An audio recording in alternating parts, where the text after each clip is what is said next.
नमस्ते दोस्तों, आपका हमारे YouTube चैनल मैथ्स बाय पवन जिंदल में हार्दिक स्वागत है। दोस्तों, जैसा कि आप जानते हैं, हम इस प्लेटफॉर्म पर एलडीसी की और सीईटी की जो राजस्थान गवर्नमेंट के द्वारा जो एग्जाम होने वाली है, उसमें आने वाले मैथ्स के सारे टॉपिकों का ऑनलाइन अध्ययन कर रहे हैं। इस क्रम में हमने सबसे पहले यूनिट फर्स्ट इकाई फर्स्ट का अध्ययन करना आरंभ किया है, जिसका नाम है वर्ग, वर्गमूल, घन, घनमूल निकालना किसकी सहायता से? वैदिक गणित की सहायता से। पूर्व के वीडियो में हम वर्ग निकालने की पांचों विधियां और घन निकालने की तीनों विधियां पढ़ चुके हैं। आज का टॉपिक हमारा, अब हम टॉपिक स्टार्ट करते हैं दोस्तों, वर्गमूल। कौन सा? Square root. कौन सा टॉपिक स्टार्ट करते हैं दोस्तों? वर्गमूल निकालना, किसी भी संख्या का वर्गमूल निकालना। उससे पहले दोस्तों, उससे पहले हम जानेंगे कि वर्ग, वर्गमूल क्या होता है। ठीक है, आने वाली क्लासें अब थोड़ी सी लंबी होंगी। ठीक है, आप असहज ना हो। ठीक है ना, मैं इनकी प्रैक्टिस भी आपको अलग से करवाऊंगा। हम प्रैक्टिस क्लास भी अलग से ऑनलाइन चालू करेंगे, जिसमें आपको एक ही विधि के द्वारा कई क्वेश्चनों को सॉल्व करना सिखाया जाएगा। देखो दोस्तों, वर्ग क्या है, पहले हम देखते हैं दोस्तों स्क्वायर। वर्ग क्या है? वर्ग क्या है? ठीक है, आप साथ साथ में नोट्स बनाते हुए चलें। वर्ग क्या है? हैंड रिटन राइटिंग में बने हुए नोट्स ही आपके काम आएंगे दोस्तों। मैं बार बार कहता हूं, आपकी स्वयं की लिखावट में बने गए नोट्स ही काम आएंगे। आपको बार बार वीडियो देखने की आवश्यकता नहीं होना चाहिए। एक वीडियो को कम से कम, ज्यादा से ज्यादा सिर्फ 2 बार देखिए। ठीक है दोस्तों। वर्ग, वर्ग क्या है? किसी संख्या को दोस्तों, किसी संख्या को उसी समान संख्या से, उसी समान संख्या से गुणा करना वर्ग कहलाता है। क्या कहलाता है दोस्तों? वर्ग कहलाता है। जैसे दोस्तों, कोई संख्या है आपके पास 2, आपको इस 2 संख्या का क्या निकालना है? आपको 2 संख्या का निकालना है वर्ग। 2 संख्या का क्या निकालना है दोस्तों? वर्ग। तो आपको 2 को किससे गुणा करोगे? उसी संख्या से। जो संख्या प्राप्त होगी वो क्या होगी दोस्तों? वर्ग होगी। क्या होगी दोस्तों? वर्ग होगी। ये क्या है? ये क्या कहलाती है दोस्तों? संख्या। ये कहलाती है दोस्तों संख्या, जिसका आपको वर्ग निकालना है। ये क्या कहलाती है? संख्या। ये संख्या कहलाती है दोस्तों पूर्ण वर्ग संख्या। ये कहलाती है परफेक्ट स्क्वायर। ठीक है, परफेक्ट स्क्वायर नंबर, पूर्ण वर्ग संख्या। संख्या पूर्ण वर्ग संख्या, ये तो क्या है दोस्तों? संख्या। ये क्या है? पूर्ण वर्ग संख्या। संख्या तो कोई भी हो सकती है। ठीक है, अंक कितने गणित में? अंक है 10। 0 से 9 अंक कितने दोस्तों? 10। लेकिन संख्याएं कितनी है? संख्याएं तो अनंत है। सारी संख्याओं को, अनंत संख्याओं में से भी किसी भी संख्या को यदि स्वयं की संख्या, उसी संख्या से गुणा कर दोगे दोस्तों, को क्या प्राप्त होगा? उस संख्या का वर्ग प्राप्त होगा। उस संख्या का क्या प्राप्त होगा? वर्ग प्राप्त होगा। ठीक है, अब 4 क्या है दोस्तों? 4 है पूर्ण वर्ग संख्या। 4 है पूर्ण वर्ग संख्या। क्यों 4 पूर्ण वर्ग संख्या क्यों है? क्योंकि इस 4 को ऐसी दो समान संख्याओं, किसी भी 2 समान संख्याओं के गुणनफल के रूप में लिखा जा सकता है। अब आप कहेंगे कि सर 4 को हम ऐसे भी लिख सकते हैं, 1 गुणा में 4 लिख सकते हैं, लेकिन 2 क्या 1 और 4 समान संख्याएं नहीं है? 1 और 4 समान संख्याएं नहीं है। यदि किसी संख्या को समान संख्याओं के गुणनफल के रूप में लिखा जा सके, तो वो संख्या क्या कहलाएगी? पूर्ण वर्ग संख्या कहलाएगी दोस्तों। क्या कहलाएगी? पूर्ण वर्ग संख्या। किसी संख्या का वर्ग करना, किसी संख्या का वर्ग करना, किसी संख्या को उसी समान संख्या से गुणा करके जो संख्या प्राप्त होती है वो पूर्ण वर्ग संख्या प्राप्त होती है। किसी संख्या का गुणा करना क्या कहलाता है? वर्ग। पूर्ण वर्ग संख्या से दोस्तों, पूर्ण वर्ग संख्या से पुनः संख्या प्राप्त करना कहलाता है वर्गमूल। क्या कहलाता है दोस्तों? Square root. क्या कहलाता है दोस्तों? स्क्वायर रूट, वर्गमूल। किसी संख्या को समान संख्या से गुणा करना तो क्या कहलाता है? उसी समान संख्या से गुणा करना कहलाता है वर्ग। ठीक है, वो किसी संख्या का वर्ग प्राप्त करने पे संख्या प्राप्त होती है पूर्ण वर्ग संख्या, और पूर्ण वर्ग संख्या से दोबारा संख्या प्राप्त करना क्या कहलाता है दोस्तों? वर्गमूल कहलाता है, स्क्वायर रूट कहलाता है। यहां तक आपके समझ में आई? ठीक है, लंबा लेक्चर होगा दोस्तों, धीरे धीरे चलेंगे। ठीक है, ये आप लिख लेना स्क्रीनशॉट लेके। ठीक है, आगे बढ़ते हैं। अगला नोट समझते हैं। घूरती हुई आंखें कहती हैं हमें मत भूलना। क्या प्रत्येक संख्या का वर्ग निकाला जा सकता है दोस्तों? हाँ, दुनिया में जितनी भी संख्याएं अनंत संख्याएं उनमें से प्रत्येक संख्या का वर्ग निकाला जा सकता है। प्रत्येक संख्या का वर्ग निकाला जा सकता है। प्रत्येक संख्या का क्या निकाला जा सकता है दोस्तों? वर्ग निकाला जा सकता है। क्या प्रत्येक संख्या क्या दोस्तों पूर्ण वर्ग संख्या होती है? नहीं, प्रत्येक संख्या पूर्ण वर्ग संख्या नहीं होती है। प्रत्येक संख्या पूर्ण वर्ग संख्या नहीं होती है। प्रत्येक संख्या पूर्ण वर्ग संख्या नहीं होती है। पूर्ण वर्ग संख्या केवल वही संख्या होंगी जिनको किन्हीं दो समान संख्याओं के गुणनफल के रूप में लिखा जा सके, वही संख्या क्या होंगी? पूर्ण वर्ग संख्या होंगी। आई बात समझ में दोस्तों? आगे बढ़ते हैं। ठीक है, और वर्ग के बारे में थोड़ी सी और इंफॉर्मेशन प्राप्त करते हैं। वर्ग के बारे में थोड़ी सी और इंफॉर्मेशन प्राप्त करते हैं। ठीक है दोस्तों, आगे स्टार्ट करते हैं। अब हम कुछ संख्याओं का वर्ग निकालते हैं, फिर उनसे कुछ नई नई बातें सीखेंगे। ठीक है, कुछ ऐसी बातें सीखेंगे जो आज तक आपने नहीं सीखी होंगी। जैसे देखो, शुरुआत करते हैं एक से। एक का क्या वर्ग है दोस्तों? एक का वर्ग है एक। ये तो क्या है? संख्या। ये जो प्राप्त हो रहा है वो क्या हो रही है? पूर्ण वर्ग संख्या। क्या प्राप्त हो रही है? पूर्ण वर्ग संख्या। तो पहली बात हमने पहली शुरुआत से पहली लाइन से क्या सीखी सर? पहली पूर्ण वर्ग संख्या। दोस्तों नोट्स बनाते चलना। पहली पूर्ण वर्ग संख्या, पहली पूर्ण वर्ग संख्या एक विषम संख्या है। पहली पूर्ण वर्ग संख्या कौन सी संख्या है? विषम संख्या है। पूर्ण वर्ग संख्या कौन सी नंबर है? ऑड नंबर है दोस्तों। कितनी नंबर है? Odd number. ठीक है दोस्तों, क्या है? ऑड नंबर है। आगे बढ़ते हैं दोस्तों। दो का स्क्वायर, दो का स्क्वायर करने पे हमें प्राप्त होता है 4। ठीक है, पहली पहली सम पूर्ण वर्ग संख्या, सम पूर्ण वर्ग संख्या दोस्तों, पहली सम पूर्ण वर्ग संख्या क्या है?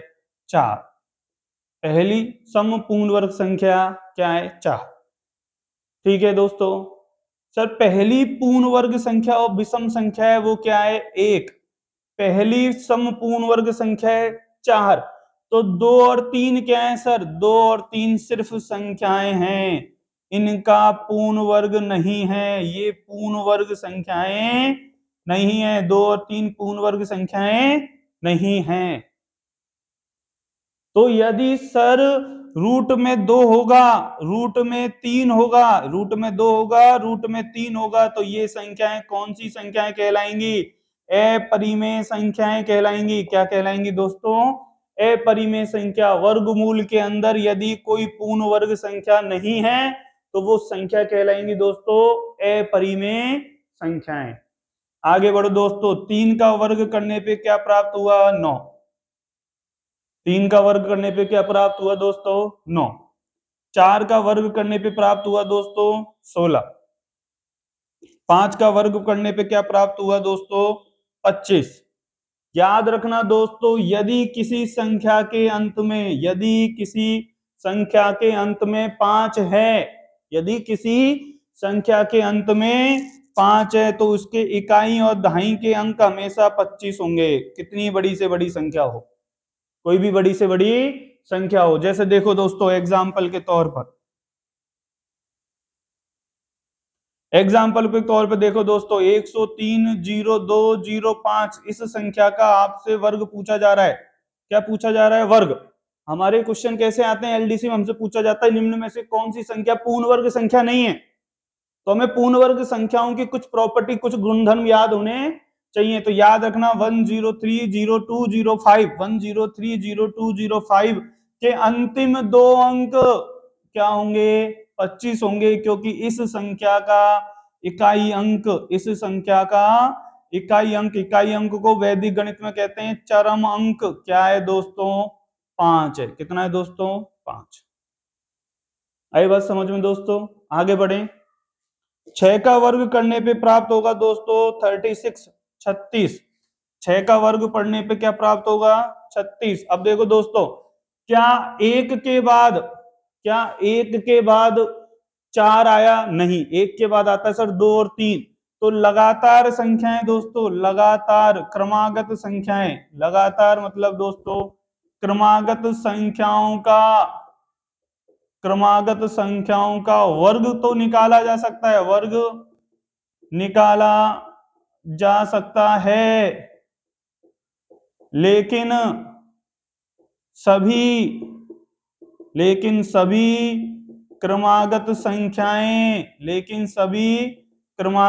संख्याएं, लगातार संख्याओं का वर्ग तो निकाल सकते हो, लेकिन सभी क्रमागत संख्याएं क्या नहीं होती दोस्तों, पूर्ण वर्ग नहीं होती, पूर्ण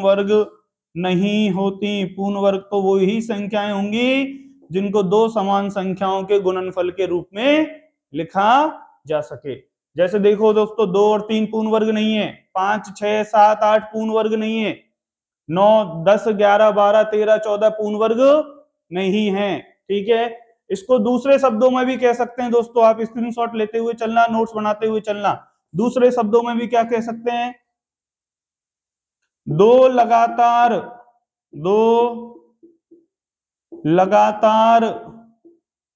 संख्याओं के वर्गों के मध्य में पूर्ण वर्ग संख्या नहीं हो सकती है। बड़ा इंपॉर्टेंट कुछ बात है, देखो हमने कहा 2 का वर्ग करा दोस्तों, 2 का वर्ग करने पे प्राप्त हुआ सर 4, 3 का वर्ग करने पे प्राप्त हुआ दोस्तों 9, 4 और 9 के बीच की संख्या बताइए दोस्त, 5 6 7 और 8, ये संख्याएं कभी भी पूर्ण वर्ग संख्या नहीं होंगी, क्योंकि दो लगातार संख्याओं के वर्गों के मध्य में आई है संख्याएं। 5 6 7 8 कभी भी पूर्ण वर्ग संख्याएं नहीं होंगी दोस्तों। आगे बढ़ते हैं,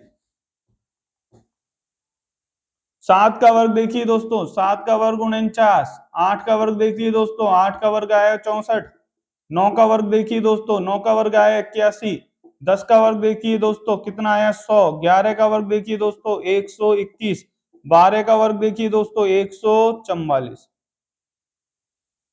कितना आया दोस्तों 144, ठीक है क्या। एक और बात सीखिए दोस्तों, यदि आप कभी 8 का वर्ग आपको याद है, कभी 8 का वर्ग आपको याद है, ठीक है, 9 का वर्ग भूल गए, ऐसा बहुत कम होगा कंपटीशन का बच्चा 9 का वर्ग ही भूल जाए, लेकिन मान लो कि बड़ी संख्याओं में आपके साथ ऐसा हुआ कि आपको 8 का वर्ग याद है और आप 9 का वर्ग भूल गए दोस्तों, तो 8 और 9 को जोड़िए दोस्तों, 8 और 9 को जोड़ने पे प्राप्त होता है गुरुजी 17, कितना प्राप्त होता है दोस्तों 17, 17 इस 64 में जोड़ दीजिए, 4 और 7 11, एक आया 6 और 7 हासिल की, एक लगी 81, किसका वर्ग हो गया दोस्तों 9 का वर्ग हो गया, किसका वर्ग हो गया दोस्तों 9 का वर्ग। क्या आपकी बात समझ में आई, हाँ ना में उत्तर दीजिए, ठीक है। देखो आगे, देखो और आगे बढ़ो दोस्तों, और समझाता हूं एक और बात। 11 का स्क्वायर है, 11 का स्क्वायर है 121, और आप 12 का स्क्वायर एग्जाम की प्रेशर की वजह से भूल गए, एग्जाम के दबाव के कारण आप किसका वर्ग भूल गए दोस्तों 12 का। 11 को 12 में जोड़ने पे कितना प्राप्त हुआ है दोस्तों 23, कितना प्राप्त हुआ है 23, 23 इसमें जोड़िए दोस्तों, 1 और 3 4, 2 और 2 4 और 1 कितना आ गया 144, किसका वर्ग आ गया दोस्तों 12 का, किसका वर्ग आ गया दोस्तों 12 का वर्ग आ गया 144। आई बात समझ में। यदि आप दो क्रमागत संख्याओं में से पहली संख्या का वर्ग आपको याद है और दूसरी संख्या उससे नेक्स्ट नंबर अगली प्राकृतिक संख्या का वर्ग आप भूल गए हैं, तो आप कैसे करेंगे, दोनों संख्याओं को जोड़कर पहली संख्या के वर्ग में जोड़ दीजिए, आपको आंसर अगली संख्या का वर्ग मिल जाएगा। आगे बढ़ते हैं दोस्तों, 13 का वर्ग करने पे प्राप्त होता है दोस्तों 169, 14 का वर्ग करने पे प्राप्त होता है दोस्तों 196, कितना प्राप्त होता है दोस्तों 196, ठीक है क्या। 15 का वर्ग करने पे प्राप्त होता है 225, याद रखना दोस्तों इसमें भी अंतिम दो अंक कितने आए 25, अंतिम दो अंक कितने आए दोस्तों 25। 16 का वर्ग करने पे प्राप्त होता है 256, 17 का वर्ग प्राप्त करने पे कितना होता है 289, 18 का वर्ग प्राप्त करने पे होता है दोस्तों 324, 19 का वर्ग होता है दोस्तों 361, 20 का वर्ग आता है दोस्तों 400, 21 का वर्ग आता है दोस्तों 441, 22 का वर्ग आता है दोस्तों 484, 23 का वर्ग आता है दोस्तों 529। आप साथ साथ में याद करते चलें, ठीक है, जिनको याद है वो रिवीजन करते चलें मन में। 24 का वर्ग आता है दोस्तों, 24 का वर्ग बताओ, 24 का वर्ग, 24 का वर्ग भूल गया मैं 24 का वर्ग भूल गया, ठीक है। तो 23 और 24 को जोड़ो 46, 46 और 1 47, 47 इसमें जोड़ने पे कितना आएगा 6 7 8 और ये कितना आ गया दोस्तों 586, कितना आ गया 586। क्या जोड़ा दोस्तों 47, 47 जोड़ने पे कितना आ गया दोस्तों 576, कितना आ गया 576 और 25 का वर्ग आ गया दोस्तों 625, 625। ये संख्याओं के वर्ग आ गए दोस्तों। अब आप कहेंगे सर 1 से 25 तक की संख्याओं के वर्गों पे रुक गए आप, तो आगे बढ़ो ना। आगे बढ़ने की कोई आवश्यकता नहीं है दोस्तों। 26 से 50 तक के वर्ग, 50 से 75 के वर्ग, 75 से 100 के वर्ग और 100 से लेकर 125 तक के वर्ग मैं आपको चुटकियों में निकालना सिखा चुका हूं। लेकिन जो भी गणित में खेल है उन 25 तक की संख्याओं के वर्गों का खेल है। देखिए दोस्तों, क्या शुरुआत करें दोस्तों। देखो, यदि किसी पूर्ण वर्ग संख्या के अंत में, किसी भी पूर्ण वर्ग संख्या के अंत में, किसी भी पूर्ण वर्ग संख्या के अंत में अंतिम दो अंक, किसी भी पूर्ण वर्ग संख्या के अंतिम दो अंक वो ही आएंगे जो 1 से लेकर 25 तक की संख्याओं के वर्गों के अंत में आते हैं। ठीक है दोस्तों, देखिए 25 इधर है, 25 कहाँ है और ये 25 है, 25 के बाद एक और 25 ये मिल गया, इस 25 को हटा दीजिए सर। 25 में से 1 2 3 25 हटाने के बाद कितने डिजिट बचे हैं, दो अंकों के कितने बचे हैं 22। ठीक है, तो दोस्तों इनके अलावा किसी भी संख्या का वर्ग कर लीजिए, आप बड़ी से बड़ी संख्या का वर्ग कर लीजिए। जैसे दोस्तों मैं आपको समझाता हूं, आप हम कर चुके हैं। 104 का वर्ग करिए दोस्तों, किसका वर्ग करिए 104 का वर्ग करने पे 100 से कितना अधिक है, ये 4 अधिक है, 108 16 किसका वर्ग आया दोस्तों 104 का। इस 104 के वर्ग के अंतिम दो अंक 16 वो ही होंगे जो 1 से 25 तक की संख्याओं के वर्गों में आए होंगे। देखो सर दोस्तों किसमें आया 16 आ गया। मेरी बात को समझे क्या, मैं कह रहा हूं दोस्तों दुनिया में बड़ी से बड़ी छोटी से छोटी किसी भी संख्या का वर्ग कर लीजिए, दुनिया में बड़ी से बड़ी छोटी से छोटी किसी भी संख्या का वर्ग कर लीजिए, वर्ग करने पर आपको अंतिम दो अंक वो ही मिलेंगे जो यहाँ पे लिखे हुए हैं, इनके अलावा अंतिम दो अंक नहीं मिलेंगे। आई बात समझ में, ये बड़ी काम की चीज है। नंबर सिस्टम संख्या पद्धति में मैं आपको समझाऊंगा कि ऐसा ही क्यों हो रहा है। आगे बढ़िए दोस्तों कि सर अंतिम दो अंक, अंतिम अंक देखो, अंतिम अंक विषम सम, विषम, ये क्या है दोस्तों विषम, ये क्या है दोस्तों सम, ये क्या है विषम, ये क्या है दोस्तों सम, ये क्या है दोस्तों विषम, ये क्या है दोस्तों सम, ये क्या है विषम। ठीक है, अब मैं आपसे कह रहा हूं, ठीक है, मैं आपसे क्या कह रहा हूं, यदि यदि किसी पूर्ण वर्ग संख्या का अंतिम अंक 6, 6 क्या है दोस्तों सम, 6 क्या है दोस्तों सम, 6 क्या है दोस्तों सम, तो इससे पूर्व संख्या जो प्राप्त होगी वो विषम संख्या होगी। मैं आपसे क्या कह रहा हूं दोस्तों, यदि आपको ऐसा पूछा जाए निम्न में से कौन सी संख्या पूर्ण वर्ग है और उनके सारी संख्याओं का इकाई अंक 6 हो, तो आपको क्या देखना है, यदि किसी संख्या का अंतिम अंक 6 है तो उससे पहले पूर्ण वर्ग संख्या दोस्तों, पूर्ण वर्ग संख्या का अंतिम अंक 6 है तो उससे पहले की संख्या, उससे पहले की संख्या, उससे पहले की संख्या क्या होगी दोस्तों विषम संख्या होगी। उससे पहले की संख्या क्या होगी दोस्तों विषम संख्या होगी। उससे पहले की संख्या क्या होगी दोस्तों विषम संख्या होगी। आई बात समझ में, ठीक है, आगे बढ़े।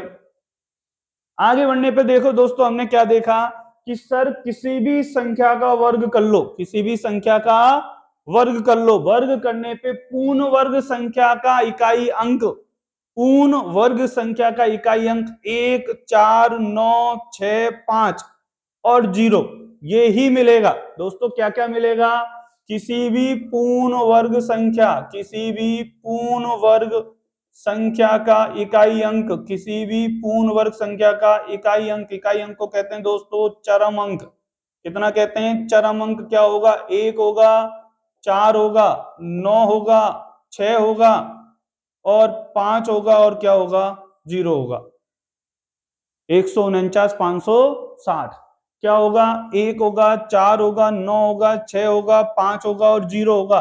इसके अलावा कोई संख्या नहीं हो सकती। क्या 3 किसी पूर्ण वर्ग संख्या का इकाई अंक है क्या दोस्तों? नहीं है। 3 किसी पूर्ण वर्ग संख्या का इकाई का अंक है दोस्तों? नहीं है। क्या 2 किसी पूर्ण वर्ग संख्या का इकाई का अंक है दोस्तों? नहीं है। क्या 7 किसी संख्या का इकाई का अंक है पूर्ण वर्ग संख्या का? नहीं है। क्या 8 किसी पूर्ण वर्ग संख्या का इकाई अंक है? नहीं है सर। दोस्तों ये आपको याद रखना है, एलडीसी इसको कई बार पूछ चुकी है, एलडीसी की एग्जाम में कई बार आ चुका है। मैं क्लास में इसको याद कराता हूं। 149 650 सीधा याद कर लीजिए, ठीक है। 149 650, 149 650 किसी भी पूर्ण वर्ग संख्या का इकाई अंक होगा। क्या नहीं होगा? वो नहीं होगा सर। 2 नहीं होगा, 2 नहीं होगा, 3 नहीं होगा, 7 नहीं होगा और 8 नहीं होगा। 2 3 7 8 23 78 किसी भी संख्या का 23 78 2 3 7 8 23 78 किसी भी पूर्ण वर्ग संख्या का इकाई अंक नहीं होगा। इकाई अंक सिर्फ किसमें से होगा दोस्तों? 1 होगा, 4 होगा, 9 होगा, 6 होगा, 5 होगा और 0 होगा, ठीक है। अब मैं एक बात कहूं क्या दोस्तों, यदि किसी पूर्ण वर्ग संख्या का इकाई अंक 5 है तो उसका दाई अंक 2 ही होगा।